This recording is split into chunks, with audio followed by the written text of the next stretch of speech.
War. The British government then and still don't want to know about the Korean War. It's so sad. They didn't want to know. And that's why they call it the Forgotten War. They'll always call it the Forgotten War.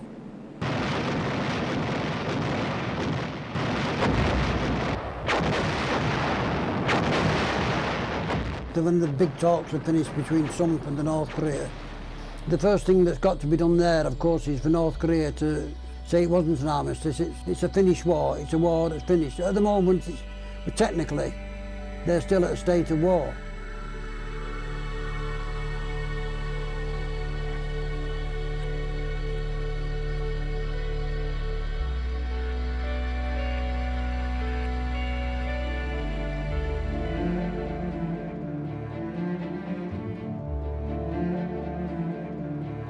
When I first landed at number 9 dock at Busan Harbour, all the boys on the boat at that time, they had no idea what they were coming into.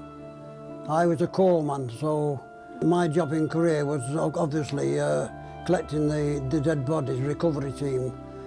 It was a very difficult job in the rice fields. You know, in the summer we could see the bubbles coming up through the water. The gas bubbles, so that told you there was something there. The North Koreans were firing over the head, not at you, but over the head. We managed to get them up, and they'd been down there 9 months.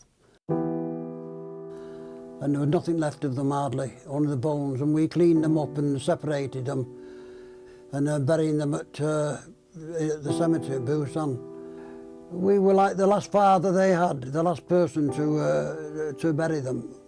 I buried about 85, 90 British, Australian, French, and although many of them had no names, they're buried as an unknown soldier of the British Army. When we buried them, it was very, very sad to think that some mother at home had lost a son at 19 years old, 19, 20 years old, and he had a grave, but we don't know which grave.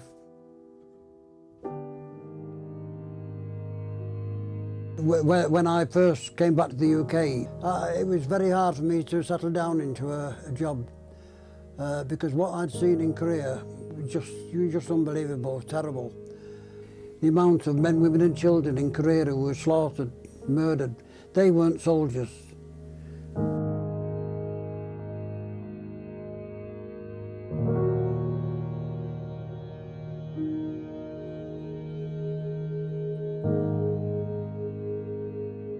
When you think of little children, 2, 3, 4, up to 10 years old, it's a thing that still sometimes bothers me in my sleep.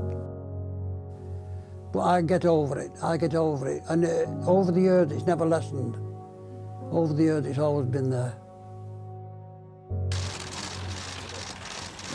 And I watched that on the television. When he stepped into South Korea, he got hold of the South Korean president's hand. And I thought to myself, is it real? This time I've been more hopeful. Things will move very fast, probably faster than we've ever dreamed of. And once that ceasefire is declared over and it's declared the war is over, that's going to be a hell of a step forward for South Korea and for all the Koreas.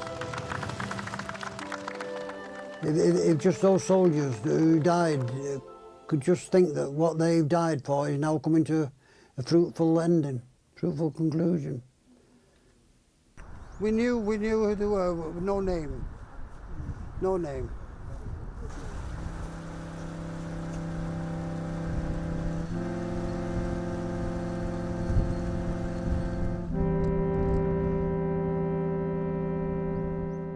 It still saddens me that some of those graves have never been visited, only by myself and the cemetery authorities.